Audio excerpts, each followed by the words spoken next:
La lluvia golpeaba las ventanas del apartamento como mil pequeños dedos impacientes, y yo me quedé mirando el sobre blanco que descansaba sobre mi mesa de trabajo. No había remitente, solo mi nombre escrito con una letra que no reconocía, en un papel tan fino que parecía tela de araña. Había sido un día largo, 14 horas frente a la pantalla del ordenador, revisando números que no entendía, creando informes que nadie leería. Mi nombre es Daniela Mendoza, tengo 34 años. Estoy divorciada. Y desde hace 3 meses estoy oficialmente en bancarrota. Mi vida se había convertido en una serie de números negativos. El alquiler adeudado 2 meses. Las luces a punto de ser cortadas. Mi coche vendido hace semanas por una fracción de su valor. Y ahora este sobre misterioso. Arribado no sé cómo a mi buzón cuando ni siquiera tenía dinero para comprar sellos. Lo abrí con manos temblorosas. Dentro había una hoja de papel, también blanca, también fina, y en el centro, escritas con tinta azul, 7 palabras. Solo 7 palabras que cambiarían todo. Tu madre sabía que esto pasaría. No había firma. No había explicación. Solo esas 7 palabras que quemaban como brasas contra mis dedos. Mi madre había muerto hacía 6 años. Un ataque cardíaco silencioso, igual que el que se llevó a mi padre cuando yo tenía 12. Quedé huérfana en un mundo que no esperaba nada de mí. Y ahora, desde la tumba, me enviaba un mensaje. Lágrimas silenciosas cayeron sobre el papel,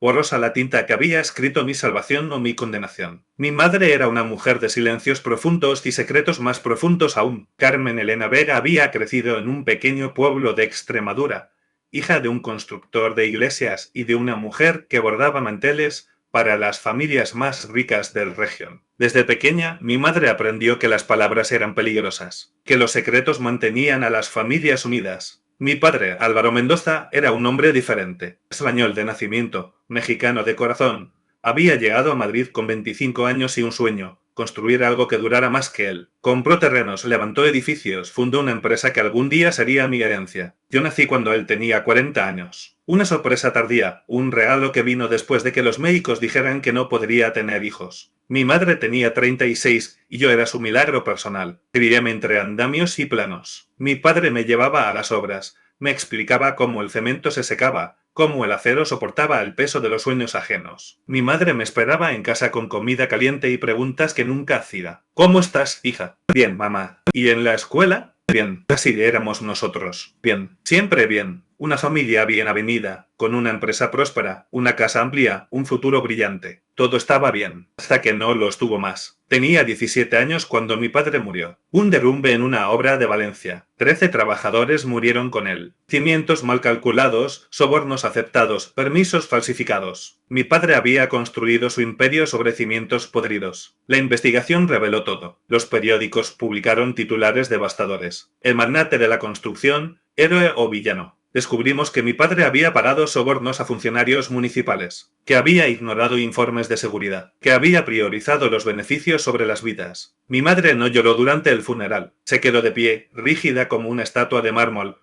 mientras yo me desmoronaba en mis lágrimas. Después, en el coche de regreso, me tomó de la mano con dedos helados. Tu padre era un buen hombre, Daniela. Cometió errores, pero era un buen hombre. La gente murió. Mamá, 14 personas. Lo sé. Su voz era un susurro vacío. Lo sé. La empresa fue embargada, las propiedades confiscadas. Descubrimos que mi padre había invertido todo nuestro dinero en proyectos fallidos, que debía millones a bancos y a personas que habían confitado en él. Mi madre vendió sus joyas, sus vestidos, todo lo que tenía valor, excepto una caja de metal que guardaba bajo su cama. Cuando le pregunté qué había dentro, me miró con ojos que no reconocí. Esto es lo único que vale la pena salvar, hija. Algún día lo entenderás. No lo entendí entonces. No lo entendí durante los años de lucha, de trabajos mal pagados, de noches sin dormir preocupándose por el alquiler. No lo entendí cuando ella murió y me dejó sola, con una caja que nunca abrí porque temí lo que pudiera contener. Hasta hoy. Encontré la caja de metal donde mi madre la había dejado, debajo del entarimado de su habitación. Había pasado 6 años en un apartamento alquilado, sobreviviendo con trabajos que odiaba, reconstruyendo los pedazos de una vida que nunca eligió. La caja estaba oxidada en las esquinas, pero intacta. Dentro había 3 cosas. Una fotografía de mis padres el día de su boda, ella radiante de blanco, él sosteniéndola como si fuera lo más precioso del mundo. Una carta sellada dirigida a mí con la letra de mi madre. Y un sobre de cuero gastado, grueso, lleno de dinero. El dinero era euros antiguos, algunos tan desgastados que apenas se leía el valor. Conté casi 20.000 euros. Mi madre había economizado cada centavo de su pensión de viudez para dejarme esto. Pero la carta era lo que importaba. La abrí con manos que ya no temblaban. Sabía que las palabras de mi madre habían predicho todo, que había visto el derrumbe antes de que sucediera, y necesitaba entender por qué no nos había cirílico, per cirílico, er cirílico, del cirílico, del cirílico, ur cirílico, per cirílico, er cirílico, del cirílico, del cirílico, en adeo. Mi querida Daniela, si estás leyendo esto significa que ya no estoy para explicarte en persona. Te conozco. Sé que has esperado 6 años para abrir esta caja. Sé que has pasado cada uno de esos años preguntándote por qué tu madre era tan silenciosa, tan distante, tan llena de secretos. Te debo una explicación. Tu padre y yo nos conocimos cuando él tenía 30 años y yo 22. Era ambicioso, brillante y peligroso. Me enamoré de su capacidad de soñar, de construir castillos en el aire y hacerlos realidad. Pero yo también venía de una familia de constructores. Mi padre me enseñó que cada edificio tiene 2 historias, la que se cuenta y la que se esconde. Cuando empecé a notar las grietas en nuestros cimientos, ya era demasiado tarde. Tu padre estaba demasiado comprometido, demasiado involucrado con personas que no tenían escrúpulos. Descubrí los sobornos, los permisos falsos, los atajos mortales. Descubrí que había vidas en juego. Te cuento esto no para que lo juzgues, sino para que lo comprendas. Tu padre era un hombre complejo. Amaba a su familia, a su trabajo. Y a veces, el amor por lo que construimos nos ciega ante lo que destruimos. Pero hay algo más que necesitas saber, hija, algo que cambió todo. Antes de morir, tu padre me hizo prometer que protegería algo. Un secreto que guardó durante años, un secreto que costaba más que cualquier edificio. Y yo guardé ese secreto. Lo escondí en los lugares más oscuros, lo protegí con mi silencio, porque sabía que algún día llegaría el momento de revelarlo. El sobre de cuero que está en esta caja contiene la verdad. No te digo más porque las palabras no son suficientes. Tienes que verlo tú misma. Tienes que decidir qué hacer con él. Pero antes, necesito que sepas algo más importante que cualquier secreto. Tu padre te amaba más que a nada en este mundo. Cada noche, antes de dormir, venía a tu habitación solo para mirarte dormir. Decía que era su greatest logro, su construcción más perfecta. Y yo lo creía. 7 palabras, hija. Esas 7 palabras cambiarán tu vida para siempre. Cuando las descubras, recordarás esta carta. Recordarás que tu madre te amaba lo suficiente como para guardar un secreto durante años, esperando que tuvieras la fuerza para enfrentarlo. Te amo más allá de las palabras. Tu madre, Carmen Elena. La carta cayó de mis manos. Mis ojos se posaron sobre el sobre de cuero. Dentro de él estaba la verdad sobre mi padre, sobre mi madre, sobre mí misma. Y en ese momento,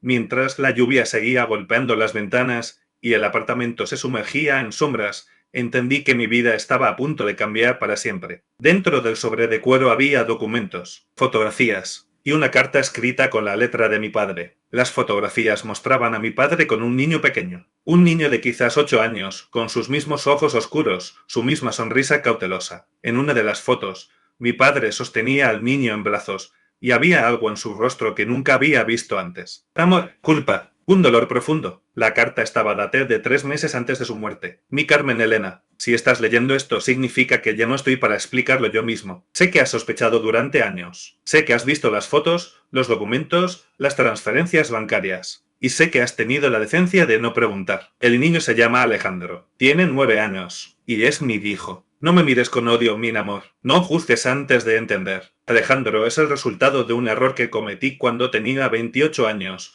antes de conocerte. Una noche de chino símbolo y soledad.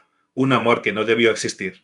Cuando supe que iba a ser padre, la madre de Alejandro ya había huido. Ella no quería esa responsabilidad. Y yo tenía miedo. Miedo de destruir lo que tenía contigo. Miedo de admitir que no era el hombre perfecto que creías. Así que guardé el secreto. Paré para que la madre de Alejandro recibiera ayuda. Encontré una familia adoptiva que lo cuidaría. Y observé desde lejos, año tras año, mientras crecía sin saber que yo existía. Pero hay algo más, Carmen Elena. Algo que he ocultado incluso de ti. El niño que murió en el derrumbe no fue un accidente. Él era el hijo de Alejandro, tu nieto. El niño estaba en la obra porque quería ver dónde trabajaba su abuelo adoptivo. Y yo lo dejé entrar porque quería que viera lo que su padre biológico había construido. La culpa me consume. No solo por él, sino por todos. Por las 14 vidas que se perdieron. Por los sobornos que acepté. Por los atajos que tomé porque era más fácil que trabajar con honestidad. Pero sobre todo me consume no haber sido el hombre que debería ser. No haber sido padre de Alejandro. No haber sido abuelo de ese niño. No haber sido el hombre que tú merecías. Cuando leas esto, sabrás qué hacer con Alejandro. Dile la verdad si crees que es hora. Dile que lo siento. Dile que cada euro que envié durante todos estos años era mi manera de decir que lo amaba,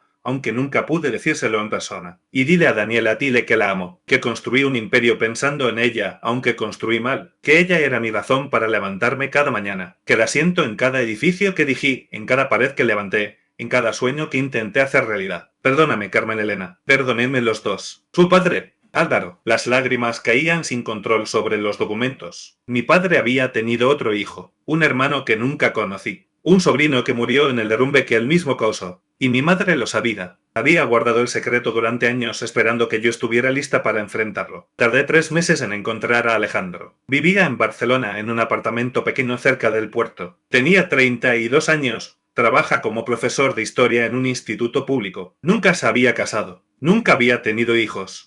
Cuando le abrí la puerta de mi apartamento, me miró con los ojos de mi padre. Ese mismo color oscuro, esa misma forma de inclinar la cabeza cuando estaba confundido. Daniela, preguntó, como si mi nombre fuera un sueño que temía despertar. Tú eres Alejandro, mi hermano. No había niebla de reconocimiento en su rostro, solo confusión, y luego algo más profundo, algo que parecía dolor. Yo no sé de qué estás hablando. Nuestro padre es Álvaro Mendoza, y tú eres su hijo. Los días siguientes fueron un torbellino de revelaciones. Le mostré las cartas, las fotografías, los documentos. Le conté sobre mi madre, sobre el derrumbe, sobre los secretos que habían mantenido nuestras vidas separadas durante décadas. Alejandro lloró como no había llorado en años. Lágrimas de rabia, de pérdida, de un dolor que finalmente encontraba nombre. Toda mi vida, dijo con voz quebrada, toda mi vida me pregunté por qué me habían dado en adopción. Porque mis padres biológicos no me quisieron. Y ahora descubro que mi padre me quiso lo suficiente para enviar dinero durante 30 años, pero nunca lo suficiente para conocerme. No lo culpes, dije yo, aunque yo misma había sentido lo mismo. Ambos estábamos atrapados en sus secretos. Pero eso no cambia el hecho de que murió sin conocerme, que mi hijo murió sin saber que yo existía. Tenía razón, nada podía cambiar eso. Pero quizás algo podía sanar las heridas. Un año después, Alejandro y yo visitamos el lugar donde murió mi padre. Era un solar vacío ahora, cubierto de maleza y recuerdos. Habían demolido lo que quedaba del edificio y prohibido la reconstrucción. Nos quedamos de pie en silencio, mirando el lugar donde 14 personas habían perdido la vida, incluido el hijo de Alejandro, ese niño que nunca llegamos a conocer. Alejandro sacó una hoja de papel del bolsillo, la misma carta de mi padre, la que había leído cientos de veces durante el último año. Hay algo que nunca te dije. Hablo con voz baja, cuando leí esta carta por primera vez. Había algo más entre las palabras. Algo que nuestro padre escribió al final, algo que parece un postdata. Me entregó la carta. En la parte inferior, en letra más pequeña, casi invisible por las manchas de lágrimas. PD, Carmen Elena, 7 palabras. Dile a Daniela que construí todo por ella. Y dile a Alejandro que cada piedra que levanté tenía su nombre escrito dentro. Alejandro y yo nos miramos. 7 palabras. Eso era todo lo que mi padre había dejado para nosotros. Una promesa cifrada, un mensaje del más allá. Construyó todo por ti, dije yo, y puso tu nombre en cada piedra. Pero nunca nos lo dijo. Quizás las palabras no eran necesarias. Quizás las acciones siempre hablaron más alto. Alejandro guardó la carta. Yo cerré los ojos y respiré el aire del lugar donde mi padre había construido y destruido su legado. ¿Qué hacemos ahora?, preguntó. Sonreí. Fue el primer sonriso genuino en mucho tiempo. Vivimos, construimos algo nuevo. Y esta vez lo hacemos con verdad. Han pasado 5 años desde que abrí aquel sobre blanco. Alejandro y yo restauramos el solar donde murió mi padre. Ahora es un pequeño parque con un monumento a las víctimas. Cada año en el aniversario dejamos flores. Nunca recuperamos la fortuna de mi padre. El dinero del sobre de cuero se acabó hace tiempo. Invertido en el parque.